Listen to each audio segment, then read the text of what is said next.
ಮಂತ್ರ, ನನ್ನ ಹತ್ರ ಮಾತಾಡಲ್ವಾ ನೀನು? ಏನ್ ಸರ್ ಮಾತಾಡ್ಬೇಕು? ಪಾಪ ನೀವ್ ನನ್ನಿಂದ ಯಾವ ವಿಷಯನೂ ಮುಚ್ಚಿಡಲ್ಲ, ಎಲ್ಲಾನು ಕ್ರಿಸ್ಟಲ್ ಕ್ಲಿಯರ್ ಆಗಿ ಹೇಳ್ತೀರಾ. ಮಾತಾಡಕ್ಕೆ ಏನ್ ಸರ್ ಇದೆ? ಮಂತ್ರ, ನನಗೆ ಫೋನ್ ಬಂದಿದ್ದ ವಿಷಯನ ನಿನ್ನ ಹತ್ರ ಮುಚ್ಚಿಟ್ಟಿದ್ದೆ, ತಪ್ಪೆ?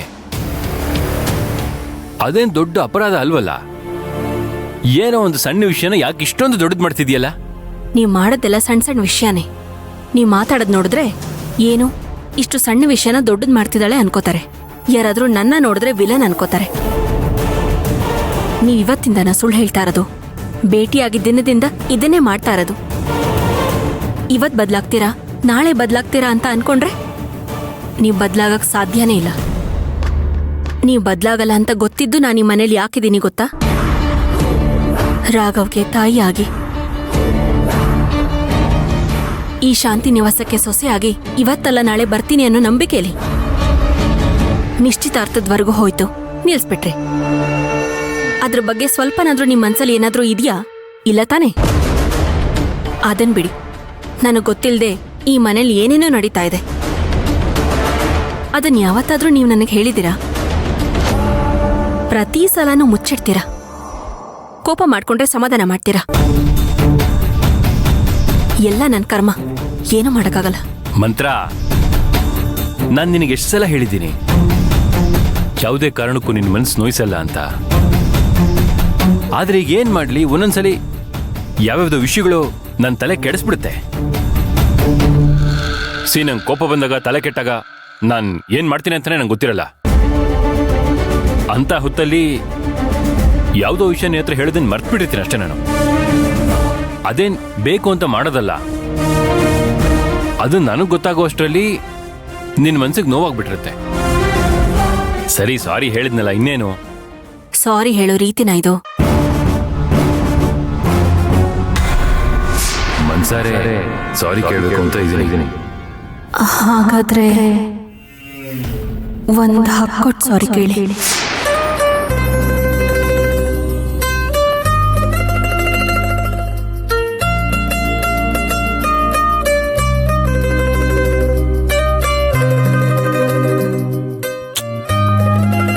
ಮಂತ್ರ,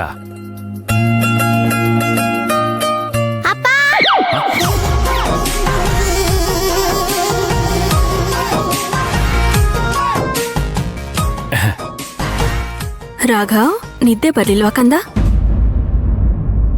ಮಲ್ಕೋ.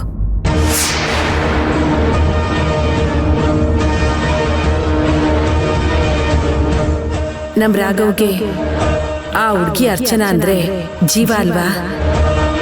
ಜೀವನ ಪೂರ್ತಿ ರಾಘವನ್ಗೆ ಅಮ್ಮನಾಗಿ, ಈ ಶಾಂತಿ ನಿವಾಸದ ಸೊಸೆಯಾಗಿ ಯಾಕಿರ್ಬಾರ್ದು ಅಂತ ಈ ಪೀಡೆನ ಹೆಂಗಾನ ಮಾಡಿ ಬಿಡಿಸ್ಬಿಟ್ರೆ ಆ ಇನ್ನೊಂದು ದೇವತೆನ ಮನೆ ಒಳಗೆ ಕರ್ಕೋಬೋದಲ್ವಾ? ನಮ್ ಸುಶಾಂತಪ್ಪಂಗೆ ಅವಳೇ 2ನೇ ಮದ್ವೆ ಮಾಡ್ಬೋದಲ್ಲ, ಮನೆ ತುಂಬಿಸ್ಕೋಬಹುದು.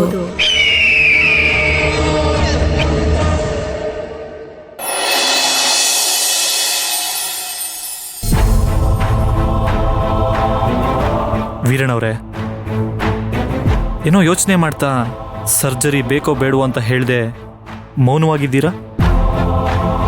ಅಣ್ಣ, ಮಾತಾಡೋಣ. ನೀನ್ ಮಾತಾಡಿದ್ರೆ ತಾನೇ ನಂಗೆ ಖುಷಿ ಆಗೋದು. ನೀನ್ ಈ ತರ ಮೌನವಾಗಿದ್ರೆ ನಂಗೆ ಭಯ ಆಗುತ್ತಣ್ಣ. ನೋಡು, ನಿನಗೇನಾದ್ರೂ ಆದ್ರೆ ನಾನು ಅದಕ್ಕೆ ಇರ್ತೀವಾ? ಡಾಕ್ಟ್ರೇ, ನಾನು ಇಡೀ ಆಸ್ತಿನೇ ಮಾರ್ಬಿಡ್ತೀನಿ. ಹಣ ಎಷ್ಟು ಖರ್ಚಾದ್ರೂ ಪರವಾಗಿಲ್ಲ, ನಾನು ಬದುಕಬೇಕು ಡಾಕ್ಟ್ರೇ. ನಾನು ನನ್ನ ಸ್ವಾರ್ಥಕ್ಕೋಸ್ಕರ ಬದುಕಬೇಕು ಅಂತ ಹೇಳ್ತಾ ಇಲ್ಲ. ನನ್ನ ತಂಗಿಗೋಸ್ಕರ ಬದುಕಬೇಕು, ಅವಳ ಬದುಕನ್ನು ರೂಪಿಸೋಕ್ಕೋಸ್ಕರ ಬದುಕಬೇಕು. ಹಾಗಾದ್ರೂ ಮಾಡಿ ಉಳಿಸ್ಕೊಟ್ಬಿಡಿ ಡಾಕ್ಟ್ರೇ. ಅದಕ್ಕೆ ಅಲ್ವಾ ವೀರಣ್ಣವ್ರೆ ಸರ್ಜರಿ ಮಾಡಬೇಕು ಅಂತ ಹೇಳ್ತಿರೋದು? ಇದ್ಯಾಕಿಷ್ಟು ಹೆದ್ದುತ್ತಾ ಇದ್ದೀರಿ? ನಂಗೆ ಅರ್ಥ ಆಗ್ತಾ ಇಲ್ಲ. ಡಾಕ್ಟ್ರೇ, ನೀವು ನನಗೆ ಹಾರ್ಟ್ ಆಪರೇಷನ್ ಮಾಡಬೇಕು ಅಂತ ಹೇಳಿದಾಗ ತಕ್ಷಣ ಏನು ಹೇಳಬೇಕು, ಹೇಗೆ ಹೇಳಬೇಕು ಅಂತ ಗೊತ್ತಾಗಲಿಲ್ಲ ಡಾಕ್ಟ್ರೇ ನನಗೆ. ಒಂದು ವೇಳೆ ಆಪರೇಷನ್ ಆದಮೇಲೆ ನಾನು ಬದುಕಿರ್ತೀನೋ ಇಲ್ವೋ ಅನ್ನೋ ಒಂದ್ ಚಿಕ್ಕ ಅನುಮಾನ ನನ್ನ ತಲೆಯಲ್ಲಿ ಕೊರಿತಾ ಇದೆ. ನಡೀದೇ ಇರೋದನ್ನ ನೆನ್ಸ್ಕೊಂಡು ಹೆದರ್ತಾ ಇದೀರಾ ಅನ್ಸುತ್ತೆ. ನೀವು ಒಂದ್ಸಲ ಹೂ ಅನ್ನಿ ಸಾಕು. ಒತ್ತಾಯವಾಗಲ್ಲ, ಮನಸ್ಪೂರ್ವಕವಾಗಿ ಹೂ ಅನ್ಬೇಕು. ನಿಮ್ ಹೃದಯ ಇನ್ನು 100 ವರ್ಷ ಚೆನ್ನಾಗಿರ್ಬೇಕು. ಹಾಗೆ ಮಾಡೋ ಜವಾಬ್ದಾರಿ ನಂದು. ಡಾಕ್ಟ್ರೇ, ನಿಮಗೆ ನನ್ನ ಭಾವನೆ ಅರ್ಥ ಆಗೋದಿಲ್ಲ ಡಾಕ್ಟ್ರೇ. ನೀವು ಹೇಗಾದ್ರೂ ಮಾಡಿ ನನ್ನ ಉಳಿಸ್ಬೇಕು ಅಂತ ಹೇಳ್ತಾ ಇದ್ದೀರಾ. ಆದರೆ ನಾನು ಆದಷ್ಟು ಬೇಗ ನನ್ನ ಕನಸನ್ನ ನನಸು ಮಾಡಬೇಕು ಅಂತ ಹೇಳ್ತಾ ಇದ್ದೀನಿ. ಅದೇ ಅಣ್ಣ, ನಿನ್ ಕನ್ಸು ನನ್ಸಾಗ್ಬೇಕಂದ್ರೆ ಮೊದ್ಲು ನೀನ್ ಇದಕ್ಕೆ ಒಪ್ಕೋಬೇಕಲ್ವಾ?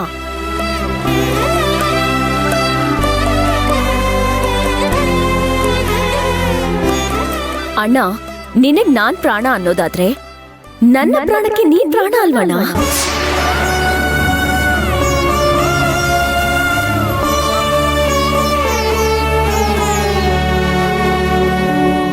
ಕೇಳಿಸ್ಕೊಂಡ್ರ? ಇದೆ ನನ್ನ ತಲೆಯಲ್ಲಿ ತುಂಬಿರೋ ಚಿಂತೆ.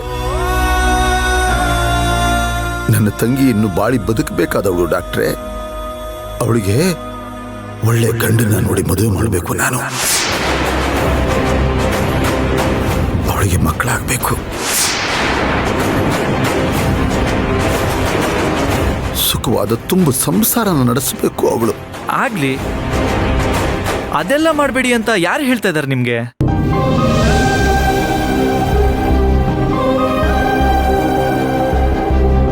ಅಣ್ಣ, ದಯವಿಟ್ಟು ನನ್ನ ಕ್ಷಮಿಸ್ಬಿಡೋಣ.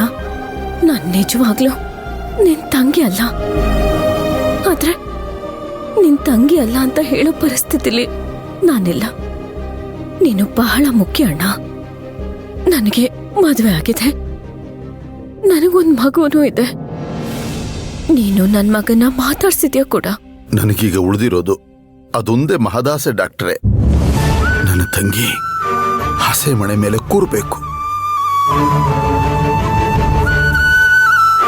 ನನ್ನ ತಂಗಿಗೆ ಇಷ್ಟವಾದ ಗಂಡು ಅವಳ ಕುತ್ತಿಗೆಗೆ ತಾಳಿ ಕಟ್ಟಬೇಕು. ಅದರಿಂದ ಅವಳು ಸಂತೋಷ ಪಡಬೇಕು. ಅವಳ ಮುಖದಲ್ಲಾಗೋ ಸಂತೋಷನ ನೋಡಿ ನಾನು ಸುಮ್ಮ ಇಬ್ರು ಅವಳ ತಲೆ ಮೇಲೆ ಅಕ್ಷತೆ ಕಾಳಾಕಿ ಆಶೀರ್ವಾದ ಮಾಡಬೇಕು. ನಾಳೆ ನನಗೆ ಹೇಗೋ ಏನೋ ಡಾಕ್ಟ್ರೇ, ನನಗೇನಾದ್ರೂ ಹೆಚ್ಚು ಕಡಿಮೆ ಆಗ್ಬಿಟ್ರೆ ನನ್ನ ತಂಗಿನ ಮದುವೆ ಆಗಕ್ಕೆ ಯಾರು?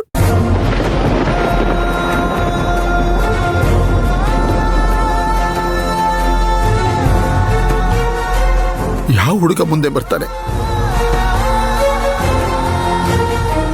ನೋಡಿ ಡಾಕ್ಟ್ರೇ, ನಾನು ನನ್ನ ತಂಗಿ ಮದುವೆನ ನೋಡಬೇಕು. ಅದನ್ನ ನೋಡ್ದೆ ನನ್ನ ಹುಸಿರು ಏನಾರು ಹೋಗ್ಬಿಟ್ರೆ? ಅಣ್ಣ, ಬಿಡ್ತು ಅಂದಣ್ಣ. ಯಾಕೆ ಹೀಗೆಲ್ಲ ಮಾತಾಡ್ತಿದ್ಯಾ ನೀನು? ನೋಡು, ನೀನ್ ನನ್ ಜೊತೆ ಇದ್ರೆ ಸಾಕು ಅಣ್ಣ. ಈ ಜಗತ್ತೇ ನನ್ ಜೊತೆ ಇದ್ದ ಹಾಗೆ. ಸುಮ್ನೆ ಏನೇನೋ ಮಾತಾಡ್ಬೇಡ ಇನ್ನೊಂದ್ಸರಿ. ಓಹೋ, ನಿಮ್ಮಿಬ್ರಿಗೂ ಇರೋ ಸಮಸ್ಯೆ ಇದು.